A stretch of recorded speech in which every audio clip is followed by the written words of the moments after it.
Ani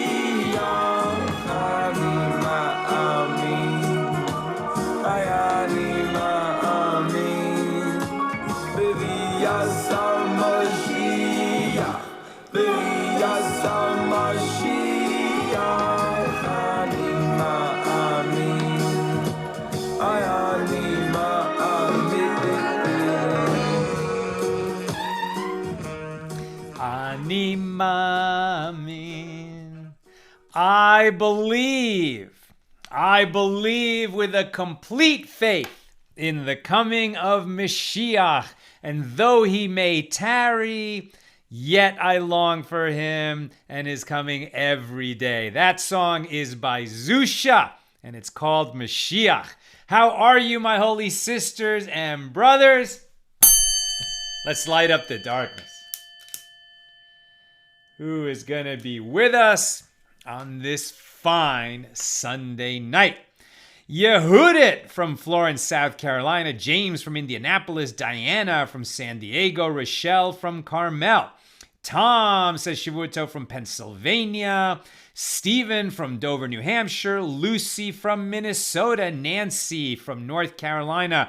Pauline from Arkansas. Linda from South Florida. Stephanie says Shalom Aleichem. Harold with us from Oregon. Chaim from Charlotte. And Paula from Chicago. Over on the YouTube side, Marjorie with us from Tucker, Georgia. Welcome, everybody. It's great to be with you. We have a fun daf tonight. Where are we holding? This is Daf Tzadi Aleph. That's page 91 in Tractate Eruvin. That's the third volume of the Talmud. We're in chapter 9, Mishnah number 1. We are discussing a ruling of Rabbi Shimon that puts him way outside the norm. What's the deal with Rabbi Shimon? Why is his view so different than Rabbi Meir and with the other rabbis and Rav? What's going on with Rabbi Shimon? So the basic concept, if you're new to our Daf Yomi Shir, we're working our way through the Talmud, where it's a 7.5-year journey. We're about 1 year into it. Here in the third volume of the Talmud, we're discussing certain legal mechanisms which are going to permit us to take greater joy in Shabbos, to have more pleasure in Shabbos, because there's two things that we do on Shabbos. There's the positive things that we do and the negative restrictions of things we don't do.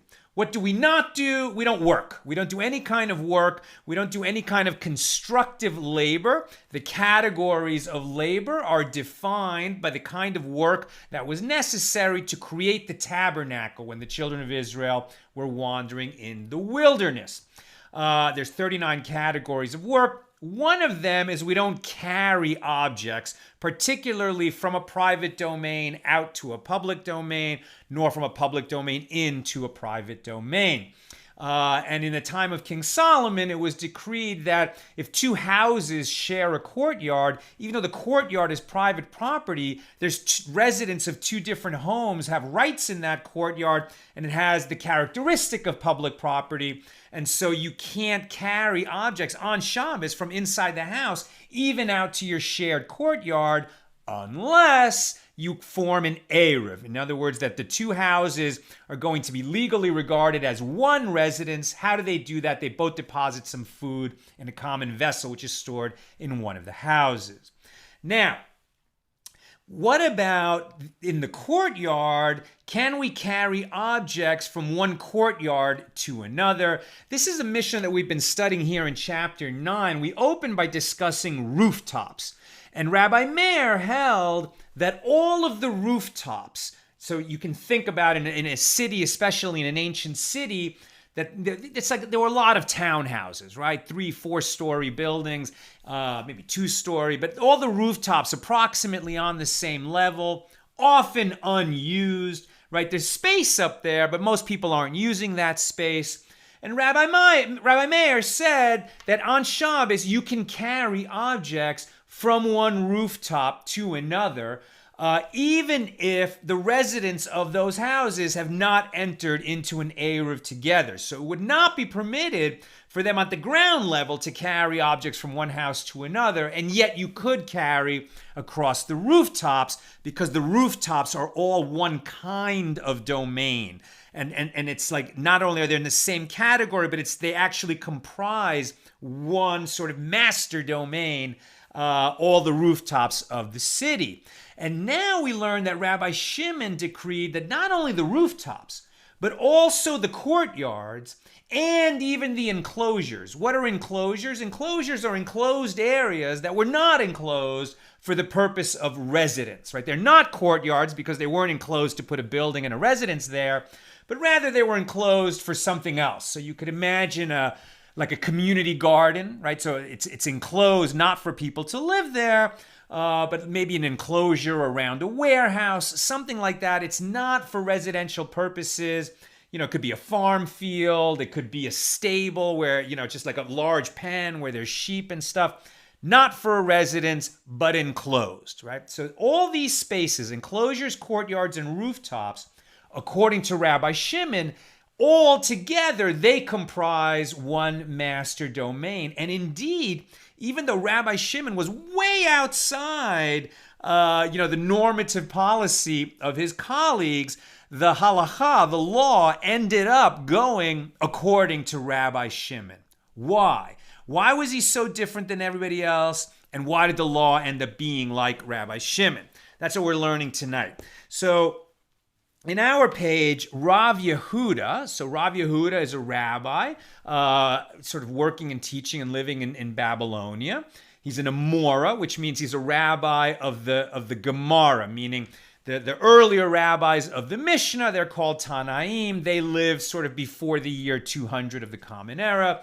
And then the rabbis who were teaching later than that, from about 200 to 500, maybe 600, they're the Amoraim, and they are studying the rulings of the earlier rabbis, which are recorded in the Mishnah, and they're giving their commentary, and that's recorded in the Gemara. All right, so Rav Yehuda is studying these earlier rulings, and he's going to sum it up for us so that we can understand what's going on. So Rav Yehuda says, okay, according to Rabbi Meir, roofs, not just roofs. In the Mishnah, we learned that Rabbi Meir said roofs are all one domain and that you can carry from one rooftop to another, even though the owners of those rooftops didn't enter into an eruv with each other. But according to Rav Yehuda, Rabbi Meir held the same principle for courtyards and for enclosures. But what he was saying is that enclosures are all one kind of domain, and courtyards are all one kind of domain, and rooftops are all one kind of domain. And not only are they a type of domain, but they all are sort of one domain, one master domain. So you could carry from rooftop to rooftop, you could carry from courtyard to courtyard, you could carry from enclosure to enclosure. As long as these objects, as we'll see, began Shabbos outside. If the objects that you're going to carry from one of these places to another started at the outset of Shabbos indoors, inside a house, then these rules don't count. But according to Rav Yehuda, Rabbi Meir was holding that you can't carry from rooftop to courtyard, you can't carry from courtyard to enclosure, but you can carry from rooftop to rooftop, or courtyard to courtyard, or enclosure to enclosure. Now, according to Rav Yehuda, the rabbis were a little bit more permissive. The rabbis said that roofs and courtyards are essentially the same kind of thing, right? They are areas which are private in nature and are attached to residences, as opposed to enclosures which are not, right? So it makes sense. Rooftops are on top of the houses, courtyards are around the houses. They're both residential in nature. And so according to the rabbis, as Rav Yehuda is explaining it, you can carry objects on Shabbos, even in the absence of an eruv, from courtyard to rooftop or from rooftop to courtyard, but you couldn't carry from either of those, rooftop or courtyard, to an enclosure, because an enclosure, that's for animals, it's for crops, it's for gardens. It's not the same as the more residential kind of enclosed area, being a rooftop or a courtyard. And by the way, Rav Yehuda would say that the reason that Rabbi Meir said you can carry rooftop to rooftop as long as those rooftops are within 10 handbreadths of each other. Not that one rooftop is higher than another with more than about 10 handbreadths difference. 10 handbreadths, about 4 feet, 3 to 4 feet. And if he says if there's a bigger difference than that, you're not going to be able to transfer from one rooftop to another. That decree is based on sort of protecting people from coming to violate Shabbos prohibitions in another area of law where we don't want them transferring something from ground level to something that's higher than 10 handbreadths, because that's actually, it could be, they might make a transfer from a public domain to a private domain and come to violate Shabbos. So Rabbi Meir, he was broad, and he says, you can go all rooftop to rooftop, rooftop to rooftop, but the rooftops have to be at the same level. The rabbis didn't hold like that. The ones who disagreed with Rabbi Meir on that, they said each roof is its own domain. But now the way Rav Yehuda is understanding the rabbis who disagreed with Rabbi Meir, they didn't have this restriction about the different heights. And so if it's true that you can transfer from rooftop to rooftop, then you can also transfer from rooftop to courtyard or from courtyard to rooftop, since these kinds of areas are attached to homes, right? They're residential areas. But enclosures for animals or for crops, that's too different. That's way outside. We're not going to make this permission to transfer objects from this category to that category in the absence of an eruv on Shabbos. And, explains Rav Yehuda, Rabbi Shimon went all the way. He says, forget about it. What we're talking about here is anything that's not a house, but is private, right? So if you're not talking about being inside the house, you are talking about something that is enclosed. It's enclosed by some kind of owner. It's owned, right? The enclosure is owned by somebody. The rooftop is owned by somebody. The courtyard is owned by somebody. So all three of these groups are all the same kind of domain as far as Rabbi Shimon is concerned. And therefore, as we learned in our Mishnah, if an object like a vessel, meaning a bowl, right? A bowl is a typical vessel, started outdoors, right? It was in my front yard when Shabbos began, and my front yard is part of a courtyard, and there's 2 houses on our property. This is all with shared courtyards, right?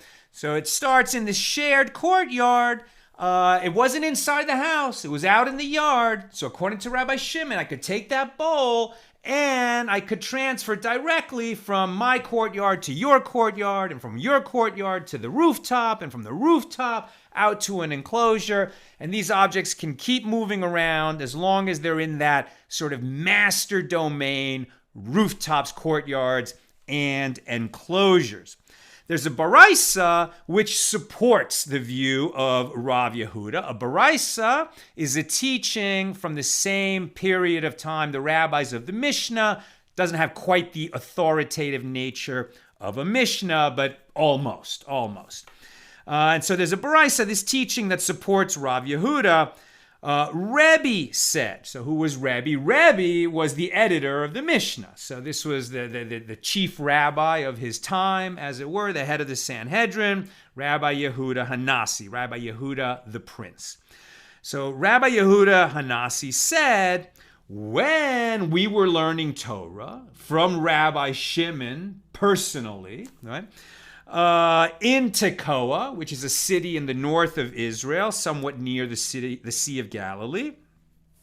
On Shabbos, we would carry oil for smearing and a towel for drying from courtyard to courtyard, and courtyard to rooftop, and rooftop to rooftop, and rooftop to enclosure, and enclosure to enclosure. In other words, Rabbi Shimon didn't just make this ruling. It wasn't just a hypothetical for him. He lived it, and he took his students and applied that ruling in his life.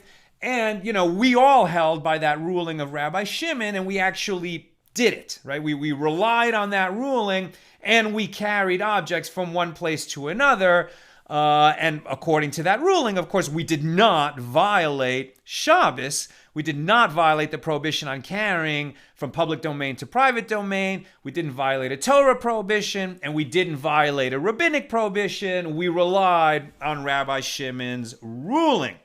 Similarly, Rabbi Yehuda, right? So Rabbi Yehuda is a Tana. Rav Yehuda is an Amora. So Rabbi Yehuda is from an earlier period and teaching in Israel. Rav Yehuda is from a later period and teaching in Babylonia. Rabbi Yehuda said, and likewise, we brought a Sefer Torah, a Torah scroll, during a time of danger from the synagogue where it was stored through I'm not going to say that, but we brought it from a courtyard to an enclosure, across the rooftops and to an enclosure where we read it out loud, right? So maybe they started outside for whatever reason. They started outside knowing that they were going to rely on this ruling, but they went through courtyards and enclosures as if they're all one domain. Now the Gemara immediately answers, you just said, or this teaching of Rabbi Yehuda that you're bringing down, he said they did that in a time of danger. Meaning there was the Roman oppression of the Jews, and the Romans at a certain point got really fed up with these chutzpahdik, uppity, rebellious Jews, and passed all kinds of terrible laws, similar to the Nuremberg laws that the Nazis passed, and said, you Jews are not free to practice your religion. No Torah teaching, no gatherings to pray, etc. It was illegal to gather to pray, and you were risking death in order to do it. So when they gathered, instead of coming to the synagogue where maybe the Roman soldiers were watching, they went to a backyard minyan in some hidden place, and they brought the Torah scroll so they could read it aloud in this enclosure, through the back alleys, as it were. And they relied on this same kind of ruling of Rabbi Shimon. But the Gemara says, from a time of danger, you can't bring a proof, right? Because in a time of danger, okay, maybe there was a special ruling, special exception, just because you did that in a time of danger. Just like there have been certain halakhic rules that have been eased during the plague that we're in now, during COVID, doesn't mean that that's going to be the law after COVID, right? Or when I went to law school, there was a saying, tough cases make bad law. In exceptional circumstances, maybe a judge, maybe an authority will find, some wiggle room. Doesn't mean that we want to have that as a policy all the time, right? So from a time of danger, we don't bring a proof. Rav says, look, the halacha is like Rabbi Shimon. Okay, so Rav has been quite stringent. He didn't hold by this. He said that on a rooftop, you could only carry 4 cubits. He was not into this ruling of Rabbi Shimon that you could carry from one rooftop to another in the absence of an eruv. But he admits the law is like Rabbi Shimon. So it's a leniency. We can carry these things as long as the object started in a courtyard or a rooftop or an enclosure at the outset of Shabbos, right? It was outdoors when the sun went down on Friday night. Then that object can be carried to other courtyards, enclosures, and rooftops, even in the absence of an eruv, says Rav. However, you should know that this is only going to be the case in courtyards where they did not establish an eruv in the courtyard. So let's back up. What is Rav saying? So he's saying that you can carry objects from one courtyard to another, even though the courtyards didn't make a joint eruv, right? That's what Rabbi Shimon's permission, his leniency is all about, that you can carry objects from one courtyard to another, even though they didn't make an eruv together, as long as the object started outside. Now, Rav is qualifying that leniency and saying, yes, but that only is going to work if the courtyards that we're talking about, inside each courtyard, where there's a couple of homes, if they did not make an eruv in the courtyard. If they did make an eruv inside the courtyard, then they cannot rely on Rabbi Shimon's permit to carry objects to other courtyards. So if we break that down a little bit, it's like, wait a minute. The rabbis want, when you have multiple homes in a courtyard, that the people who live in that courtyard, the various residences, they should make an eruv together, because people want to carry stuff in and out of their house to their yard on Shabbos, and so they should enter into that eruv. And if they don't enter into the eruv, it's a problem. That no one can carry. They have to renounce rights. There's other issues that we've discussed. But if they do make the eruv, if they do behave properly, they do what the rabbis wanted them to do, and they make the eruv inside their own courtyard for the homes in that courtyard, then if they did the right thing, they're going to lose the permission of Rabbi Shimon that they could carry objects from their courtyard to another courtyard, even though there's no eruv between their courtyard and the neighboring courtyard. Why? If they did the right thing, are they going to have less rights to carry between courtyards than the people who have a courtyard that didn't make an eruv inside the courtyard for the homes there, and they can carry stuff to neighboring courtyards? What's going on here?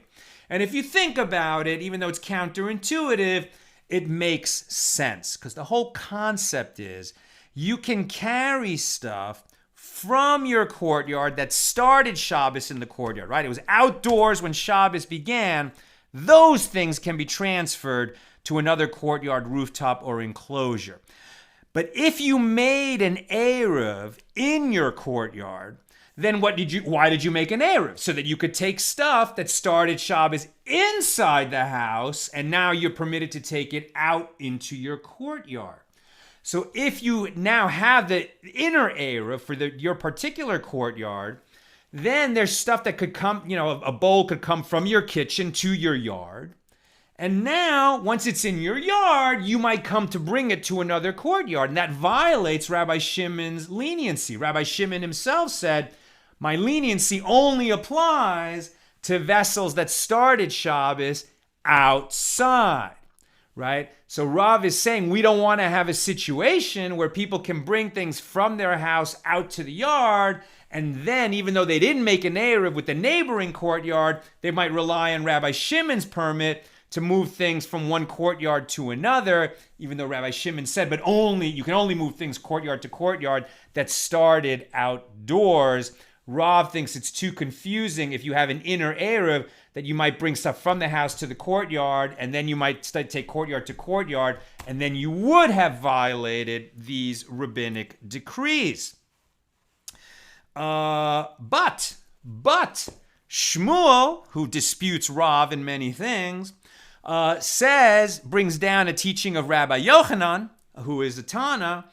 So both Shmuel and Rabbi Yochanan say, no, Rav is wrong.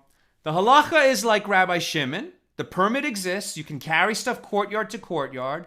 And it doesn't matter whether the courtyards in question have their own eruvin or not. Whether there's an eruv in each courtyard permitting people to take stuff from the house to the courtyard, and from the courtyard then to another courtyard relying on Rabbi Shimon's permit, we're not going to worry. You're not allowed to take a bowl that started Shabbos inside the house. So with your eruv in your courtyard, you can take that you can take it outside. But that bowl which started on Shabbos in your kitchen, you cannot carry it to another courtyard unless you have an eruv with that courtyard. If you don't, you can't carry it courtyard to courtyard. But Shmuel and Rabbi Yochanan and Rabbi Shimon are going to rely on you to know which of your vessels started Shabbos indoors and which started outdoors. The ones that started outdoors, okay, you can take them to other rooftops, enclosures, courtyards. But the ones that started in your kitchen, no, they cannot go. They can go out to the courtyard if you have an eruv in your courtyard, but they can't be transferred to other courtyards, rooftops, and enclosures. Rav Yehuda objects. But that's too dangerous. People are going to get confused, right? There's going to be stuff in their courtyard. Some of it started in the kitchen and was brought outside. Some of it started Shabbos outside. And they're going to be two objects. They look like they're both bowls. They're just regular bowls. There's nothing to look at the bowls. One is a bowl, one is a bowl.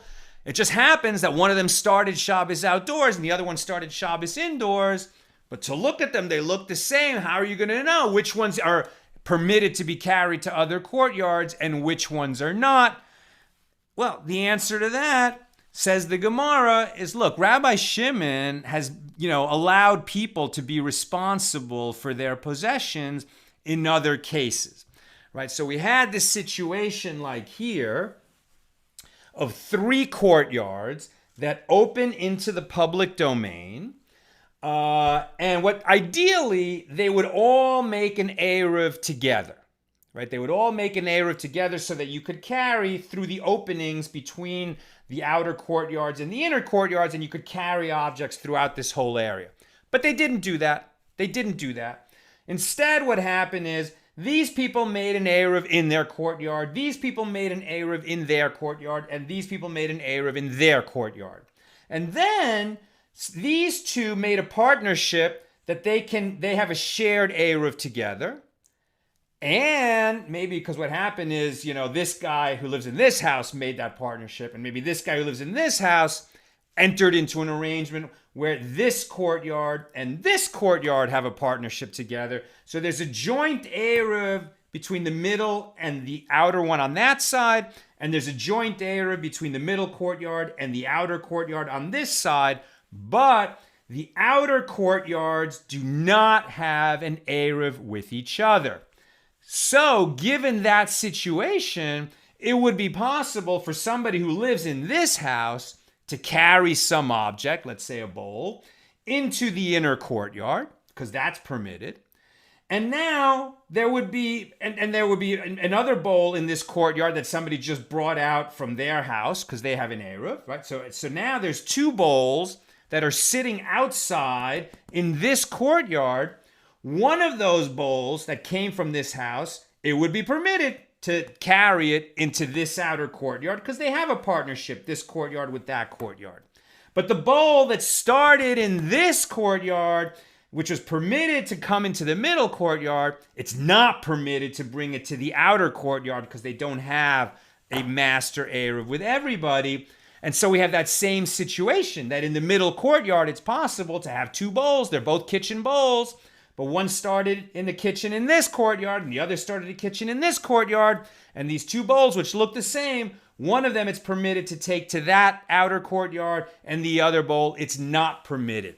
So Rabbi Shimon is willing. It's willing to have this risk that people, that there could be 2 bowls in the same courtyard. One is permitted to move there, and with the other it's not. But people are going to keep track of their own possessions, and we're not going to be concerned about it. And why is there going to always be a tendency to skew toward the lenient opinions? Because this whole realm of law, eruv, the laws of eruv, are rabbinic in nature. In the Torah, it doesn't say you can't carry objects from one domain to another. The rabbis, sort of through exegesis, figured that out. Looking at the original verses in the Torah with respect to building the Mishkan, the tabernacle. But this whole body of law of eruv, which is really meant to protect us from coming to do work on Shabbos, it's a big body of law that built around it, and it's rabbinic in nature. And so whereas with respect to laws that are spelled out in the Torah, the rabbis are always going to be very stringent, very strict.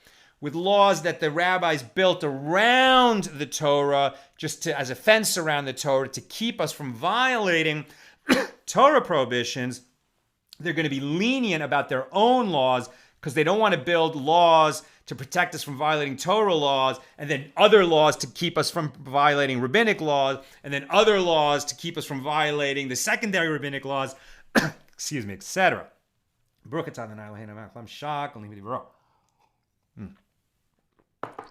So that's why it's generally lenient. That's why we ended up with Rabbi Shimon's ruling. And we see that Rabbi Shimon has this policy of letting the people rely on their, on their own good sense and what's possible to do and what is not. Rav Sheshes says, and now we are right near the end of what I'm going to teach. So if you have comments or questions, please put them in the comments and questions, and I'll be right there. Rav Sheshis says that Rabbi Shimon must have had in mind that his leniency regarding roofs, courtyards, and enclosures does work for people who have eruvs in their own courtyards. In other words, he must have had in mind that there would be people who would have an eruv in their courtyard, who would be permitted to bring objects from inside their house out to their courtyard, but those objects would not be permitted to carry from that courtyard to other courtyards without joining eruvs, relying on this leniency of Rabbi Shimon. And that's why he said that you can do this with objects that started Shabbos, right, in the courtyard, not in the house. Things that started in the house, you can't transport according to that leniency. And according to Rav Sheshis, Rabbi Shimon must have had in mind that they had the possibility of bringing things from the house out into the yard. And he was saying that those things are excluded from my leniency. Only the things that start in the courtyard can you transfer to other courtyards, rooftops, and enclosures. But then Rav Sheshis answers his own question. In other words, is there something that could have started in the house and ended up in the courtyard if the people in that courtyard didn't have, right, a courtyard eruv just joining the houses inside the courtyard so they could carry stuff in and out of their house, right? What would be the case where something could start inside the house, end up in the courtyard, and then it wouldn't be permitted to take it to other courtyards? How could that happen in the absence of an eruv in the courtyard? And then Rav Sheshis answered his own question. That would be a hat or a scarf. What does he mean? Because a hat or a scarf is clothing. So whether you have an eruv or not, you can walk outside wearing something, right? You can't carry a prayer shawl if you don't have an eruv. But you can wear a prayer shawl and the lack of eruv doesn't affect you. So you could start with a hat or a scarf sitting inside the house. You put them on. You walk out into the courtyard. You're like, you know what? It's pretty warm out. I don't need this. So you take it off and you leave it in the courtyard. That's a permitted transfer. You didn't carry something out of the house and put it in the courtyard. You wore it when you walked outside and then you just put it down.